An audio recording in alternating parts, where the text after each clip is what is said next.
In the autumn of 1878, a farmer guiding his plow through a parched creek bed in western Arkansas felt his blade catch on something solid.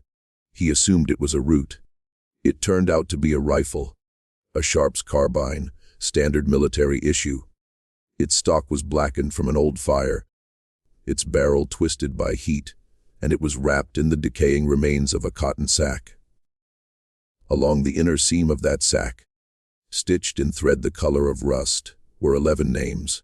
9 of those names had already appeared on federal death warrants filed at the courthouse in Fort Smith, just across the state line.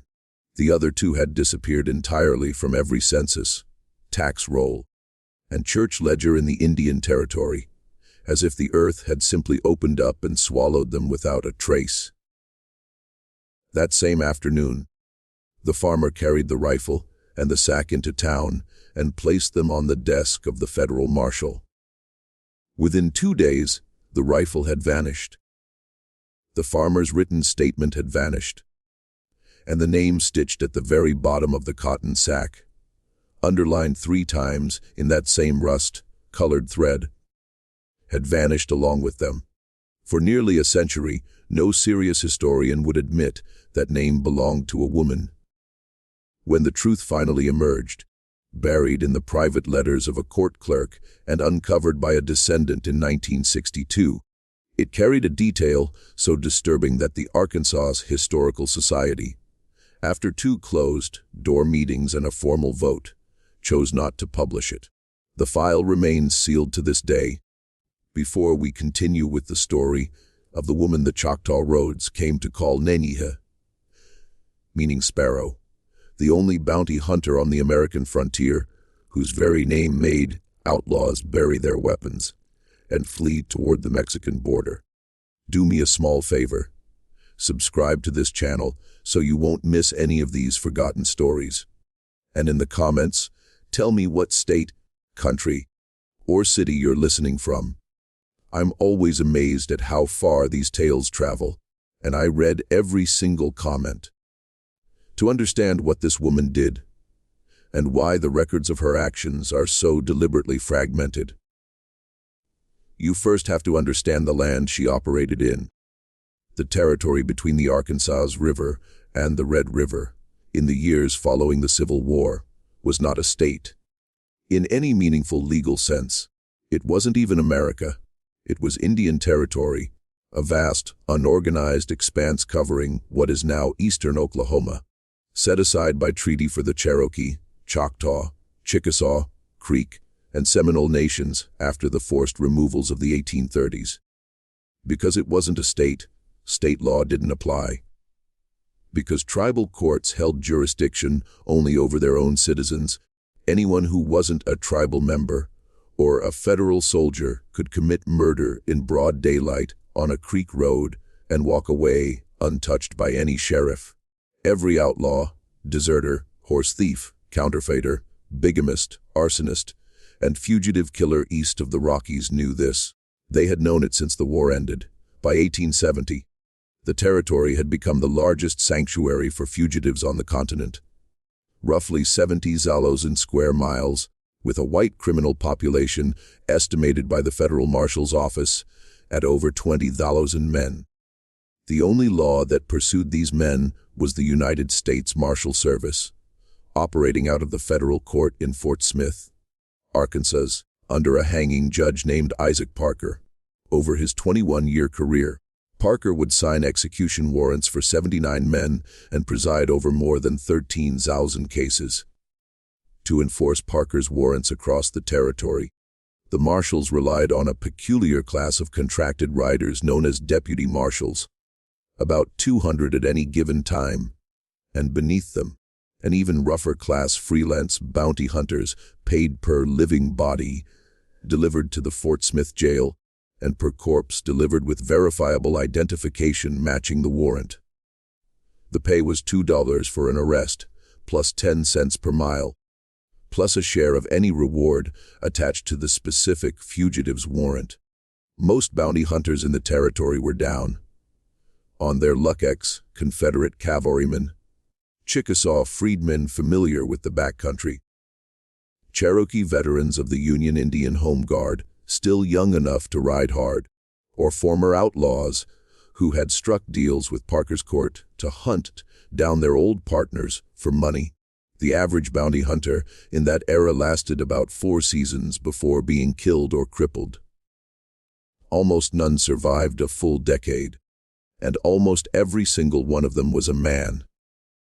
The woman the Choctaw Roads called Nanyehi fit none of those categories. She had been born into slavery in the Mississippi bottomlands around 1840. She escaped in the autumn of 1864, while Sherman's army was cutting through Georgia, 600 miles to the east.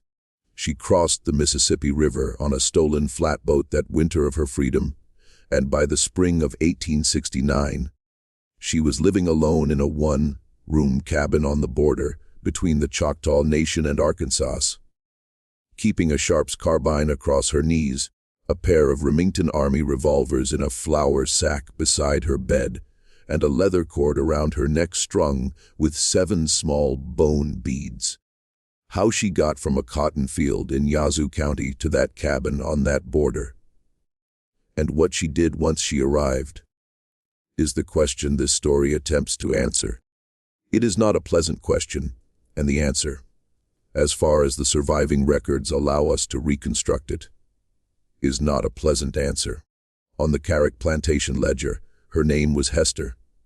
No surname was recorded, because none of the Carrick people were given surnames in the plantation books. The plantation itself lay along a stretch of Yazoo River bottomland about a day's ride northwest of Vicksburg, owned by a family named Carrick. Its patriarch, Thomas Carrick, had by the 1860 census brought the number of human beings he held in bondage to 163. Hester was 13 when she first appeared in the Carrick inventories as a field hand, valued at $400. She was 24 when those inventories stopped being kept in the summer of 1864. They stopped because by that time, Thomas Carrick himself had fled south to Alabama with his 2 unmarried daughters, a wagon of silver, and the plantation Bible, leaving behind an overseer named Abner Gossett with full command of the property and the 156 people still on it. Abner Gossett was the kind of man whose reputation doesn't survive in the polite histories written by his grandchildren, but does survive vividly and in terrible detail in the Works Progress Administration's slave narratives collected by the Federal Writers Project in the 1930s. 3 different former Carrick people, interviewed independently in 3 different states over 2 years, described Abner Gossett in nearly identical terms. He was a small man, no more than 5'6", with thinning pale red hair, pale red eyelashes, skin that burned easily in the sun, and a habit of smiling. A quiet, almost patient smile when he gave orders that would cause suffering. He kept a pack of 6 dogs trained from puppies to catch runaways, and he had taught the lead dog to hold a grown man at the throat without closing its jaws. He kept a leather-handled braided whip, which he had named, without any apparent sense of blasphemy, the preacher, and which he used with what one interviewed woman called a terrible patient steadiness, as if he were reading a sermon out loud 1 verse at a time. He also kept his own ledger, separate from the plantation books, in which he recorded the punishments he had administered, and the names of those who had been, in his own particular phrase, corrected. Hester's name appeared in that ledger more than any other. We know this not from the ledger itself, which was burned sometime in 1865, but from the testimony of a woman named Rhoda Green, who had been Hester's half-sister through their shared mother. In the spring of 1937, at the age of 91, Rhoda sat on the back porch of her granddaughter's house in Memphis, Tennessee, and talked for 4 hours into the microphone of a WNPA interviewer named Lemuel Cross. The interviewer's typed transcript, now held in the Library of Congress collection, runs to 47 pages. 40. One of those pages are about Abner Gossett. The other 6 are about what Hester did on the night she left.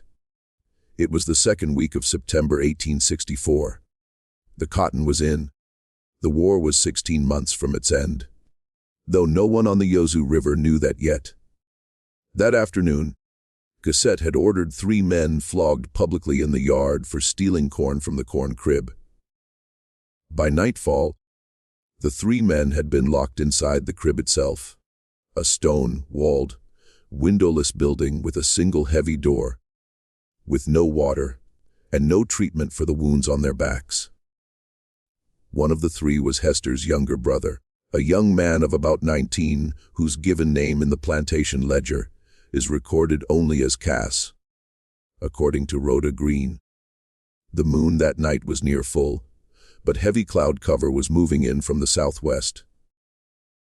Hester waited without speaking, without eating her supper, without lying down on her pallet, until the cloud bank finally crossed the face of the moon a little before 2 in the morning. Then she stood up. She took off her shoes because they made noise on the boards. She walked barefoot, carrying nothing in her hands, across the plantation yard and through the kitchen garden to the side door of the main house, where Abner Gossett slept alone in a ground-floor bedroom. His wife had left him 3 years earlier and gone back to her mother's people in Tennessee. She did not speak. She did not scream. According to Rhoda Green, she didn't even breathe hard. What she did to Abner Gossett in the next several minutes, and with what instrument? The WPA interviewer, Lemuel Cross, declined to transcribe fully. The transcript at that exact point contains only a single notation in Cross's handwriting. Subject became distressed. Conversation paused 14 minutes. Then a single resumed sentence in Rhoda Green's own voice. She left him where he could be found, but not where he could be helped. Hester then walked back across the yard to the corn crib, broke the iron hasp of the lock with the long iron bar Gossett himself had used earlier that day to bar the door, carried her brother out on her back because he could no longer walk or stand, and laid him down gently under a pecan tree on the edge of the yard. A woman named Delphia was already waiting there, in the dark, with a stoneware jug of sweet water and a poultice of chewed tobacco leaves and lard for the wounds on his back. Hester did not stay. She didn't even kiss her brother goodbye. She took Gossett's revolver. She took Gossett's boots. She took Gossett's thoroughbred horse from the stable, and she rode north through the cane. By first light, she was in the Yazoo swamp. By the following night, she had reached the Union Army picket line outside Vicksburg, where a young corporal in the 47th Illinois Volunteer Infantry would later write in a letter to his wife that a colored woman on a fine thoroughbred horse had come walking out of the cane at dusk with a pistol stuck in her belt and the calmest face he had ever seen in his life. The woman, the corporal wrote, had said her name was Hester, that she was 24 years old, that she was not going back, and that she would not say goodbye to her brother because she was afraid that if she did, she would not be able to leave. The corporal's letter, preserved today in the Illinois State Historical Library in Springfield, is the first document anywhere in the United States in which Hester appears as a free woman. It is also the last document anywhere in which she appears under that name.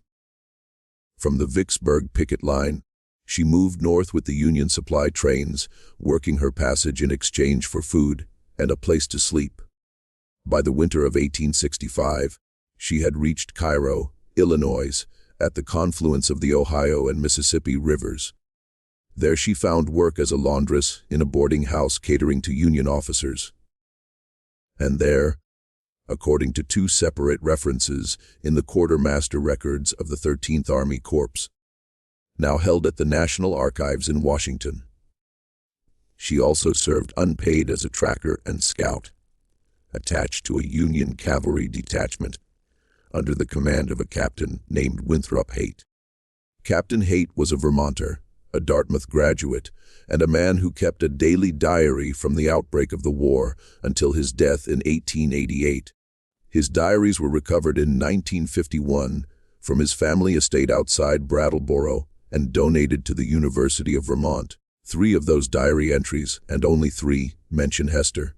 In the first entry, dated February 11, 1865, Captain Haight writes that the colored woman H brought in 2 deserters from the 27th Missouri before sundown without assistance, without firing her weapon, and asked for no payment of any kind, only a pair of Army issue boots in her own size, which he provided from the quartermaster's stock. In the second entry, dated March 3, 1865, he writes a single sentence: "She can read sign the way a Methodist reads scripture." In the third and final entry, dated April 19, 1865, 5 days after Lincoln's assassination and 10 days after Lee's surrender at Appomattox, Hay writes at length. He writes that H had come to him at dawn, already dressed for the road, with her horse saddled outside the tent, and had asked to be formally released from whatever informal service she was still rendering to the Army. He had asked where she intended to go. She told him, in words he quotes directly, that she was going to find the man Gossett, whom she had left at Carrick the previous September, and who, she had only learned the previous week from a freedman passing through Cairo, had not in fact died of his wounds. He had been found by a Confederate field doctor on the road out of Vicksburg, nursed slowly back from the edge of death over the winter of 1864 to 1865, and had since the spring joined a Confederate band operating in the borderland between southern Arkansas and Indian Territory under a false name. Captain Hay wrote that he had tried for the better part of an hour to talk her out of it. He had reminded her that the war was ending, that the country was exhausted, that a colored woman riding alone into that country would have no law to protect her, no friend to bury her, no witness to speak her name. She had not argued with him. She had not raised her voice. She had simply listened until he was finished, thanked him for the boots and for the use of his horse, and walked out of his tent into the cold gray light. He had never seen her again, which brings us by the long way around to the Indian Territory, and to the 5 years of her life between the spring of 1869 and the autumn of 1874, about which we know, all at once, the most and the least, and by a considerable margin the most disturbing things. Between those 2 dates, a woman answering her description appeared and reappeared in the court records of the federal court at Fort Smith. Always at a distance, never directly. She never testified in open court. She never signed her own name to any document. She never accepted payment in person from any federal officer. She collected her bounties entirely through an intermediary, a Choctaw freedman named Isham Folsom, who had fought in the Union Indian Home Guard during the war, and who, by the late 1860s, had settled on a small farm at Scullyville and was earning a quiet supplementary income as her banker and go-between with the marshals. The court clerk's ledgers record that in those 5 years, bounty payments totaling $4,611.27 were paid out to Isham Folsom on warrants that had been served by, in the clerk's consistent phrase and across more than 30 separate entries, the colored tab female tracker known as Nanny. That was the enormous sum for the period, roughly the lifetime earnings of a skilled tradesman. It represented the capture or killing of at least 31 federal fugitives. She operated alone, without a partner, without a posse, without backup of any kind. She rode a succession of different horses, never keeping the same animal for longer than a season, because she knew a horse was the first thing an outlaw would recognize on a road. And she wore, according to the 3 Surviving eyewitness accounts of her at work: a long man's wool coat dyed black with walnut holes to kill the shine, a wide, brimmed black felt hat pulled low against the sun, heavy brogan boots, and around her neck, under the coat, a thin leather cord from which hung 7 small notched bone beads. No man or woman ever saw her, in any of the accounts we have, without that cord. The beads, the whispered rumor, ran among the outlaws of the territory, were one for each of the 7 men she was still looking for. She did not take the men she was not looking for, and she turned men alive when she could, which was significantly more often than the men of her trade. She accepted the lower bounty rather than deliver a corpse. But when it came to one of the 7, she did not bring him in alive. She did not bring him in at all. When she found one of the 7, the body was never seen again. The horse would walk into a settlement days later. The cabin would be found undisturbed. The trail in the dirt would simply stop, and a single filed bone bead would be left somewhere at the scene, smooth and pale against the dark ground. The first of the 7 men to be crossed off her list was a Missouri guerrilla named Jubal Creech, a man who had ridden with Quantrill's raiders during the war, who had been at the Lawrence Massacre of 1863, according to 2 separate sworn depositions, and who had afterward joined the same Arkansas Indian Territory brush band as Abner Gossett in the summer of 1865. Creech was found, or rather, Creech was not found. In the spring of 1870, on the Pine Mountain Trail north of the Kiamichi River, his horse came walking into a Choctaw settlement 3 days later with his saddlebag still tied on, his rifle still in the scabbard, a full canteen at the pommel, and a single bone bead filed smooth-wedged, carefully into the stitching of the saddle, where it would be found by anyone who unsaddled the animal. The Choctaw light horseman who examined the horse said the bead was a message, though they would not say to whom or from whom, or what it meant. The second of the 7 was a Cherokee freedman turned horse thief named Wiley Spann, who had joined Gossett's band in 1866 after the hanging of his own father for stealing a judge's mule, and who had developed a particular reputation for violence against women. Spann disappeared in the winter of 1871 from a remote log cabin on the north branch of Black Fork Creek. Between one evening and the following morning, his cabin, when the deputy marshals reached it 4 days later, was undisturbed in every respect. His coffee pot was still on the cold stove. His boots were still standing side by the door. His pipe was still lying on the table next to a dog-eared copy of the Tahlequah newspaper, and on the table, placed in the exact geometric center of a square of clean white paper, was a single filed bone bead. And beneath the bead, written in a careful schoolroom hand, that several readers have described as unusually beautiful, were the names of 3 women and 2 children. It was later determined by a missionary schoolteacher in Tahlequah, who recognized the names, that they corresponded exactly to 5 Carrick plantation people, 3 adult women and 2 young children, who had been sold away from the plantation in 1861, separated from their families and never heard from again. Wiley Spann himself was listed in the surviving bill of sale as the buyer's agent who had arranged their transport south.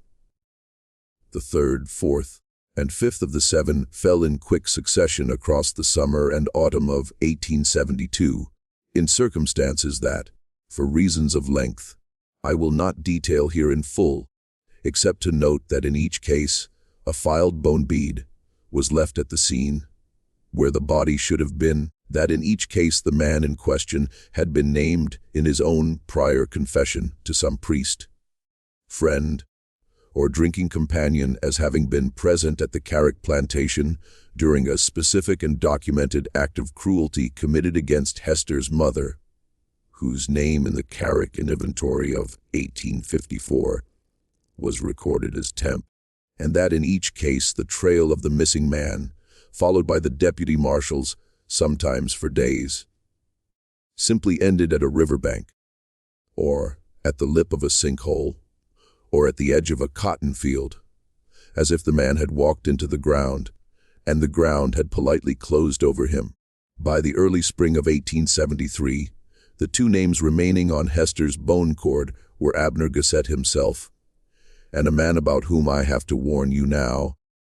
The surviving records are so fragmentary, so deliberately redacted, so carefully and institutionally broken, that we cannot even be entirely certain of his real name. The court clerk, whose private letters to his wife first surfaced in the spring of 1962, when his grandson opened a locked trunk in an attic in Van Buren, refers to the seventh man in a letter written in the early summer of 1873 as simply, "the man we do not speak of." He notes in that same letter, in a tone of considerable unease, that the marshal's office in Fort Smith had received that June a direct instruction from Washington, delivered in person by a senior official of the Department of the Interior, who had traveled down specifically for this purpose, not to issue any warrant under any name for any fugitive associated with a certain federal property in the Indian Territory. He does not name the property. He does not name the fugitive. He notes only that the instruction had troubled him greatly, that he had lost sleep over it for weeks, and that in his private view the instruction had come because someone in Washington, someone high enough up to send an interior official on a special train across 3 states, was afraid of what a certain colored female tracker would find if she continued riding in the direction she was already known to be riding. The court clerk's name was Thaddeus Buell. He had been born in Vermont, educated at a small Presbyterian college in Ohio, and had come to Fort Smith as a young man after the war. His letters to his wife, who had remained behind in Ohio during the first 3 years of his appointment because of her ill health, are the single most important primary source on the last phase of Hester's life. They are also the source that the Arkansas Historical Society, meeting on 2 separate occasions in the autumn of 1962, voted by majority not to publish. If you're finding this story as unsettling as I am, take a moment right now to hit the like button below. It genuinely helps these forgotten American stories reach people who would never otherwise hear them. And it tells me specifically to keep digging into the archives for more of them. And if you already have a theory about who the seventh man was, or what the instruction from Washington was protecting, drop it in the comments. I read every single one. Now, let me tell you what happened next, because this is the part of the story where it stops being a hunt and starts being something considerably darker, and where the records themselves begin to behave strangely, going missing, coming back, being replaced with other records that do not say the same thing. In the high summer of 1873, Hester went silent for 4 months. There are no payments to Isham Folsom in the Fort Smith ledger for the entire span from the first week of June through the last week of September of that year. There are no recorded sightings of her on the Choctaw roads. There are no reports of her passage at any of the Arkansas River ferries, where her passage had previously been tracked with some consistency by ferrymen who knew her coat and her hat. There are no whispered rumors of her in any of the trading posts in McAlester, Atoka, or Eufaula. She simply, for 4 consecutive months in the middle of her most active year, disappeared. The silence ended on October 14, 1873, when a Creek Nation Light Horse officer named Pleasant Porter, then 23 years old, and later, in 1899, the principal chief of the Creek Nation, rode into Fort Smith with a sealed dispatch for the federal marshal. The dispatch reported that a white man answering the description of Abner Gossett, former overseer of the Carrick plantation in Mississippi, had been found 3 days earlier in an abandoned line shack on the North Fork of the Canadian River, about 40 miles west of Eufaula. He had been found alive. He had been found bound to a wooden chair with leather straps cut from a saddle. He had been found with a square of paper pinned to the front of his shirt by a sewing needle, on which had been written, in the same careful schoolroom hand, only 3 words. Porter's dispatch, preserved in the Fort Smith Federal Archives, preserves those 3 words exactly as written. They were, and I quote, "Not him alone." Beneath the 3 words was drawn, in the same hand, a small neat sketch of a bone bead, and the bone bead in the sketch had not been filed smooth. Abner Gossett was brought to Fort Smith under heavy guard. He was tried before Judge Isaac Parker in mid-November 1873 on 6 separate counts of murder committed during and after the war. He was convicted on 4 of them. He was sentenced to hang. He was hanged on February 7, 1874, at 11 in the morning, on the great gallows in the courtyard of the federal jail before a crowd, estimated by the Fort Smith newspaper at roughly 800 people who had come in from the country specifically to see it. In his final statement from the scaffold, recorded by the reporter of the Fort Smith elevator and printed in the paper the following morning, Abner Gossett did not confess, did not beg, did not pray, did not ask forgiveness of any man or any God, he said, and the reporter's shorthand notes preserve this exactly. She should have killed me herself, and she will never forgive herself that she did not. And the man she is still looking for is a worse man than I ever was, and you will never hang him, and you will never even write his name down, because the people who own him own you, too. Those were the last words of Abner Gossett in this world. The hangman released the trapdoor, the crowd went home, the reporter filed his copy, and Hester, wherever she was that morning, began the final hunt of her life, the hunt that would consume the last 15 months of her work. That would take her across 3 states, and that would bring her, at the end of it, to something she had not in any of her hunting expected to find, and that we ourselves, reading the records 150 years later, are forced to confront as the thing the Arkansas Historical Society could not bring itself to publish.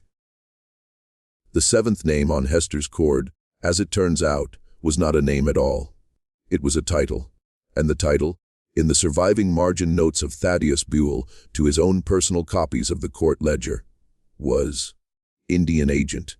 Specifically, the federal Indian agent assigned to a particular agency within the Indian Territory between the years 1855 and 1861.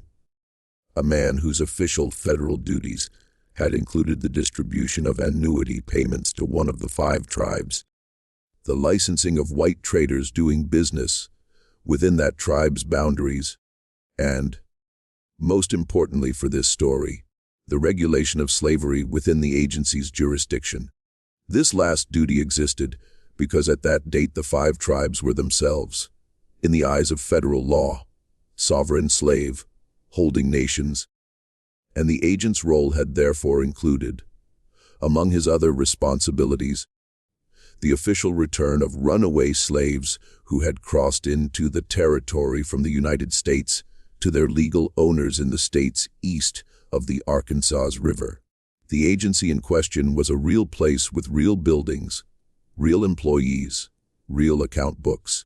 It still exists today as an archaeological site on federal land, although the original buildings are long gone and only the foundations and a single restored outbuilding remain. The agent in question was also a real man. His name is known to researchers. It appears in the Department of the Interior appointment rolls for the year 1855, and it appears in the department's termination rolls for the year 1861, when he resigned his position for reasons that, at the time, were described as personal. I have chosen, after consulting with a living descendant of one of the families involved. Not to put his full name into this video, because there are still people alive today who bear his name and his blood, and who have had no part whatsoever in the things I am about to describe to you. What matters for the story is not his name. What matters is what he had done. According to the reconstruction assembled in the autumn of 1962 by an amateur historian named Silas Fry, a retired schoolteacher from Fort Smith, who had spent the better part of 3 years reading Thaddeus Boole's and Cross, referring offered and federal records and plantation purchase ledgers. The agent had, between the years 1855 and 1861, run a private business on the side of his federal position. He had used his official federal powers to identify runaway slaves from the southern states who had managed to reach the Indian Territory. He had captured those runaways with the help of a small standing group of 4 or 5 hired men inside the boundaries of his own agency, and he had then sold those runaways, not back to their original owners, which would have required paperwork and would have been noticed, but to entirely new slaveholders in the states of Texas and Arkansas, at a substantial personal profit that he had pocketed directly and had never recorded in any official ledger. The business was illegal under both federal law and tribal law. It was also, because of the geography of the territory in that period and the almost complete absence of any federal oversight of agency activity, effectively invisible to anyone outside the 4 or 5 men personally involved in its operation. Silas Fry, working slowly through 13 boxes of agency records that had been transferred to the Federal Archive in 1861 and never examined by any historian in the intervening century, identified by name at least 34 separate individuals who had been taken through the agent's private pipeline in those 6 years. 29 of the 34 names were fully recoverable. One of the 29 names, on a bill of sale dated November 17, 1854, was Temp. That was the same Temp who appeared in the Carrick Plantation inventory of January 1855 as a recent purchase from an Indian agency in the Creek Nation for the sum of $450. Listed by her age and her approximate height and the birthmark on her left shoulder. That was the same Temp who had given birth 9 months later to a girl named Hester. That was the same Temp who had died at Carrick in the late spring of 1858 under circumstances the plantation recorded officially as fever, but that the WPA narratives collected 79 years later from 3 separate witnesses describe in terms that no serious historian has ever treated as fever. Hester had not known. This is the piece of the story that strikes hardest, and it is the piece that is hardest to write about calmly.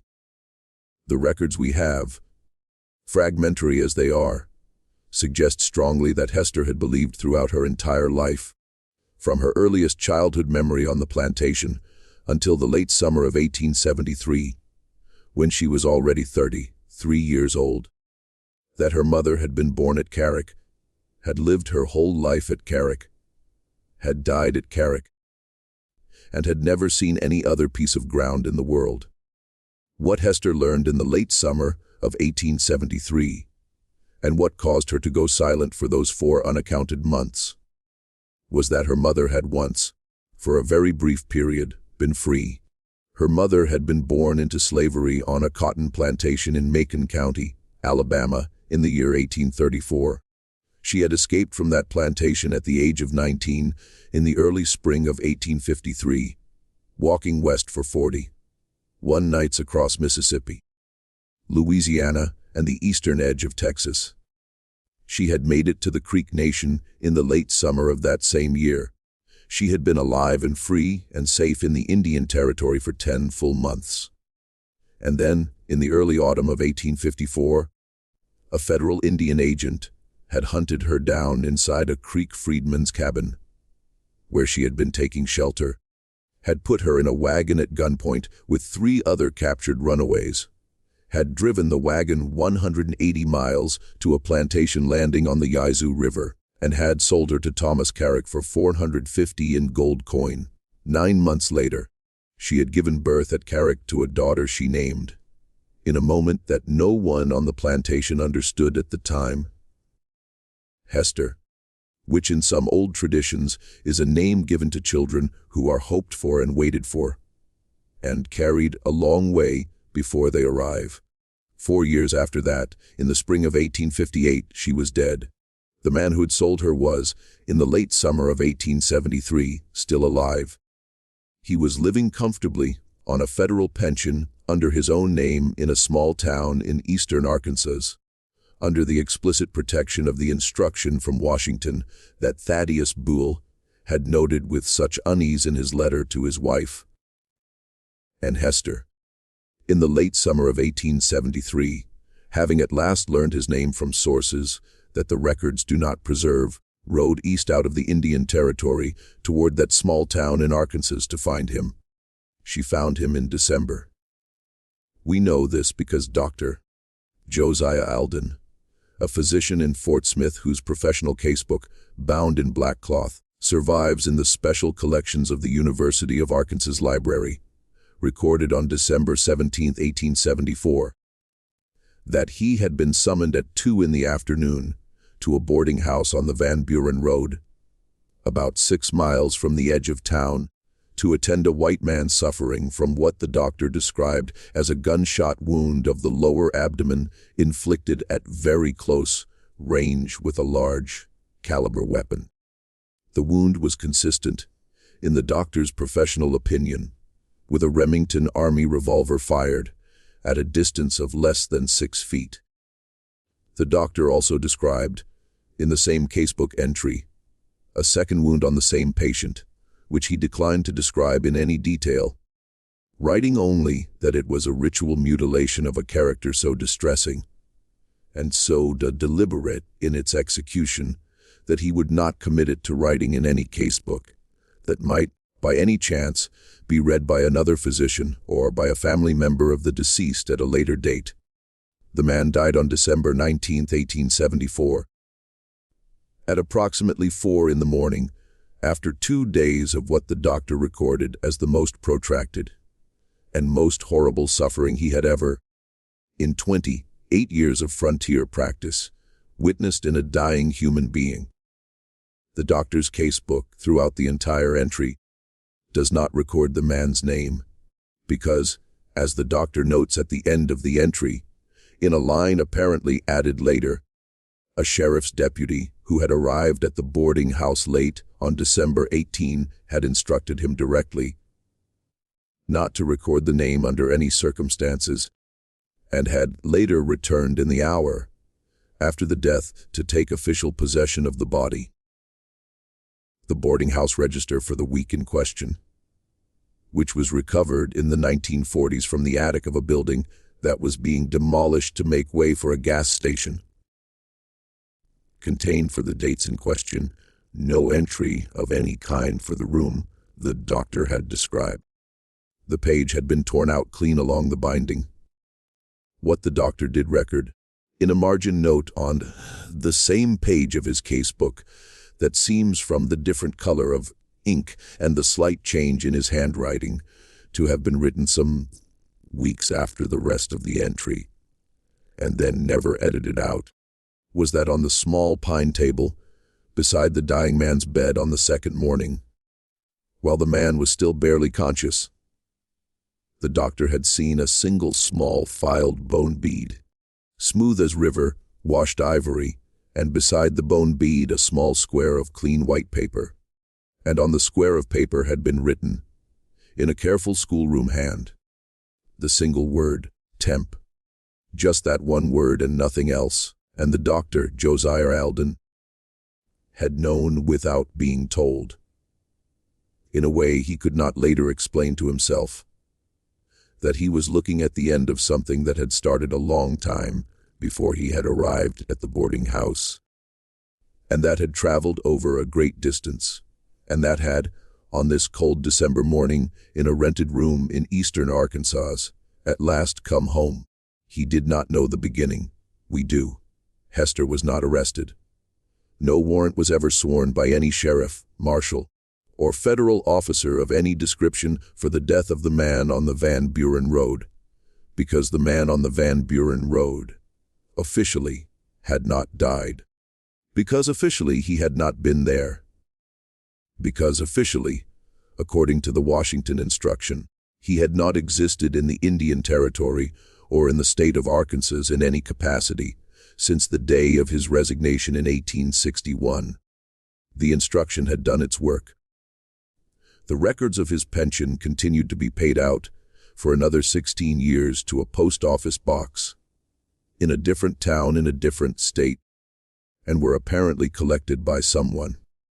But Hester did not go back to the Indian Territory. She did not return to Isham Folsom on his small farm at Scullyville. She did not collect another bounty from the Fort Smith court. She did not, as far as any surviving record anywhere indicates, ever fire any weapon at any person for any reason for the remainder of her life. What she did do, according to the last document that mentions her by any name, was buy a piece of land. The land was 80 acres of cut, over timber country in a shallow valley, in the hill country of western Arkansas, about 30 miles northwest of Fort Smith and 12 miles from the nearest town. The deed was recorded in the county deed book on March 11, 1875. Under the name Hester Alden, the surname apparently borrowed with permission from the doctor, who had treated her mother's killer, and who seems, from a single surviving letter in the Alden family papers, to have become in the last weeks of 1874 and the first weeks of 1875 a friend. She paid $160 cash for the 80 acres. She built, with her own hands and with the occasional help of 2 black carpenters from the nearest town, a small 2-room frame house on the land with a stone chimney and a good well. She planted an orchard of Arkansas's black apple trees. She kept bees, 9 hives of them by 1878, and she sold the honey in jars at the Saturday market in the nearest town. She is recorded in the 1880 federal census of that county as a widow, black, approximately 40 years of age, occupation farmer, living alone, unable to read or write, which was not true, but was what she told the census taker. After the 1880 census, the trail goes cold. There is no death record for Hester Alden in the county register. There is no grave marker in any cemetery in the county bearing that name. There is no will on file at the courthouse. The 80 acres and the frame house and the apple orchard passed, at some point before the year 1900, into the hands of a small black Methodist church in the county, which held the land in trust as a burial ground for black Civil War veterans and their families, and which still stands on the property today as a small congregation of about 60 members, with the original orchard still bearing fruit each autumn. Whether Hester was buried in the orchard herself, under some other name, or under no name at all, or whether she simply walked one morning out of the frame house and into the woods and kept walking, we do not know. We may never know. The cotton sack rifle, the Sharps carbine that the farmer plowed up in the dry creek bed in the fall of 1878, has been identified conclusively by 3 separate American firearms historians working independently over 4 decades as the specific weapon issued from the Union Cavalry quartermaster's stock at Cairo, Illinois, in the winter of 1865, to a Union cavalry scout attached to the detachment of Captain Winthrop Haight. The serial number on the receiver matches the quartermaster's ledger. The 11 names stitched into the inner seam of the cotton sack have been matched by painstaking archival comparison to known fugitives of the Indian Territory in the period between 1869 and 1874. In 9 of the 11 cases, the name corresponds exactly to a man known to have been killed or captured by the tracker Nanny in those years. In the 10th case, the name corresponds to the man on the Van Buren Road in December of 1874. In the 11th case, the name corresponds to no fugitive, no soldier, no agent, no person of any description who has ever been successfully identified by any researcher in the 148 years since the rifle was plowed up. The stitching around the 11th name is noticeably different from the stitching around the other 10. It is tighter. It is more recent. It has been done in a slightly different shade of thread.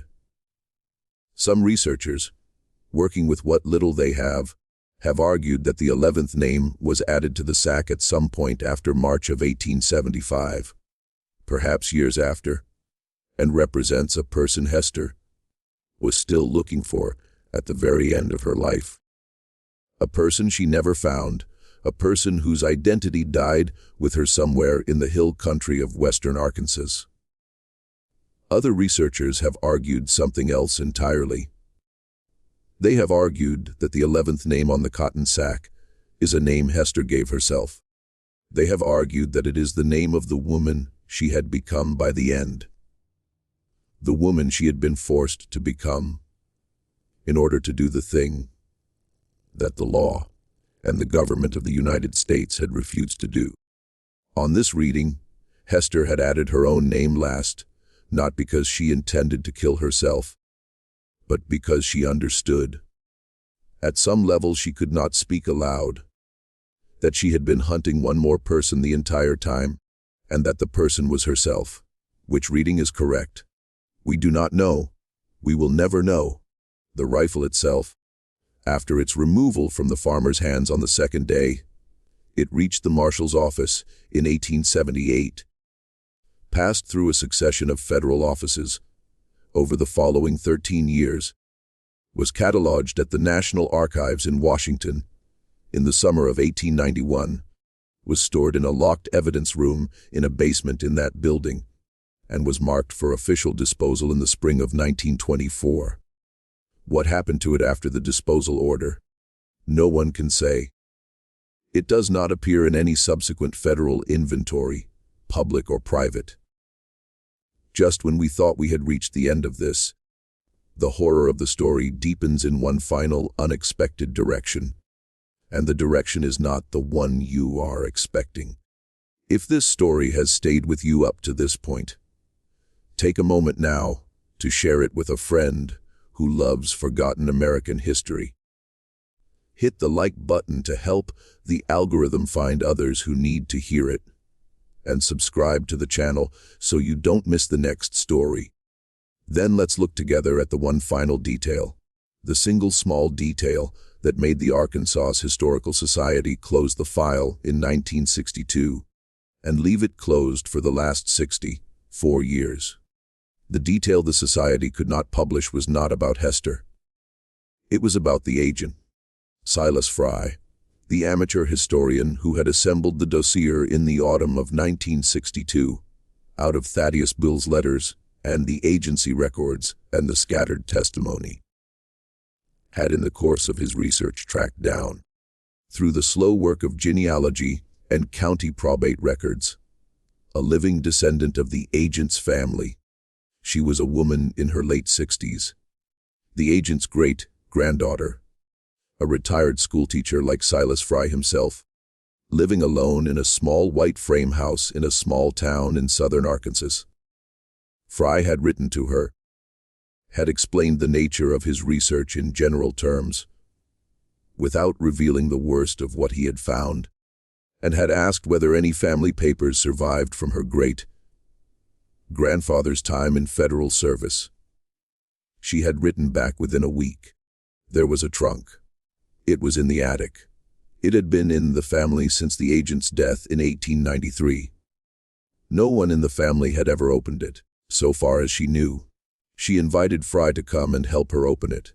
Fry drove down on a Tuesday in October of 1962. He spent the better part of a Wednesday afternoon sitting with the elderly great-granddaughter on the floor of her small overheated attic, going through the contents of the trunk piece by piece. Most of what they found was what they had expected to find. family photographs, daguerreotypes, and tintypes of men and women in high collars, some of them named on the back in pencil, and some not.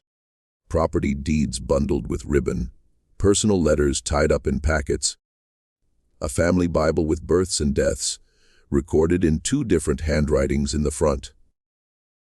And at the very bottom of the trunk, wrapped in a yellowed pillowcase that had been folded 4 times, was a single small cloth bag, about the size of a man's fist, stitched shut at the top with neat black thread. The elderly woman said that her mother, who had died in 1941, had once told her when she was a girl of about 9 never to open that bag, without ever explaining why. Silas Fry asked her permission to open it. She hesitated. She asked him if he thought it mattered. He said he thought it mattered very much. She gave him her permission. Fry cut the stitches carefully with a small pair of sewing scissors her mother had left her. He opened the bag. Inside the bag, separated by small squares of yellowed tissue paper so that they would not tangle with one another, were 14 locks of human hair. Each lock was tied at one end with a different colored silk ribbon, red, blue, green, black, and others.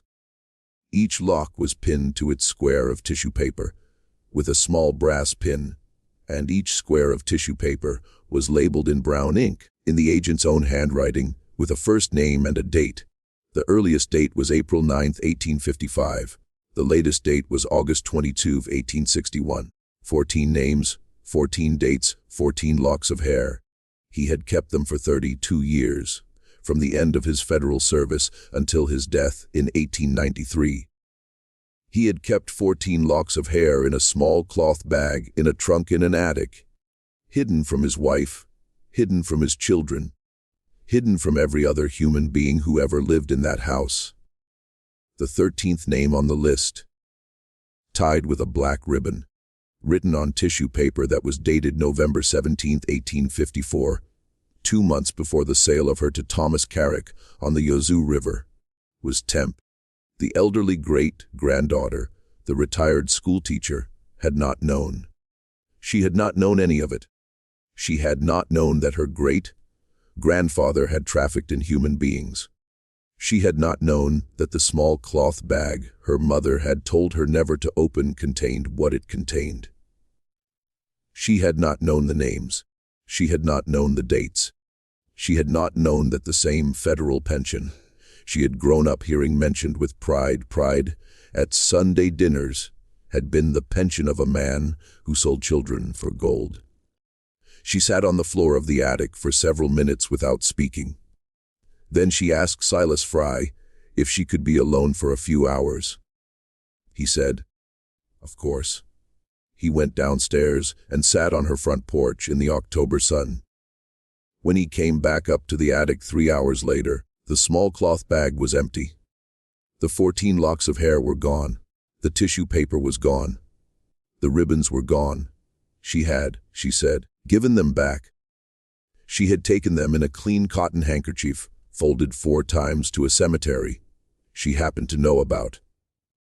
A small black Methodist cemetery in a shallow valley in western Arkansas with old apple trees growing along its eastern edge, about which she had read in a county history pamphlet some years earlier. She had gone to the cemetery alone late in the morning with a garden trowel in her purse. She had asked the groundskeeper for permission to bury something small, and she had not told him what it was.